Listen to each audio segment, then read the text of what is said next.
বলো কি তুমি মুস্তাজাবুদ দাওয়া, তুমি জীবনে যা দোয়া করেছো সব কবুল হয়েছে? যুবক বলে হ্যাঁ, আমি জীবনে যত দোয়া করেছি সব দোয়া কবুল হয়েছে, একটা দোয়া ছাড়া। শুধু একটা দোয়া কবুল হয়নি, বাকি সব দোয়া চাওয়া মাত্রই কবুল করে নিয়েছে কে?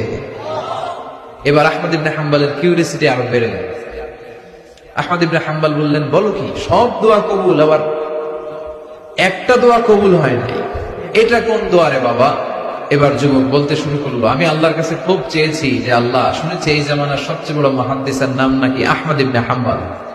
আল্লাহ, আমি মরার আগে ওনার সাথে একবার দেখা করে মরতে চাই, আমি ওনার হাতে হাত রেখে ওনার কাছে বায়াত হতে চাই, ওনার সাথে মুসাফা করতে চাই, আর ওনার কপালে একটা চুমু দিতে চাই।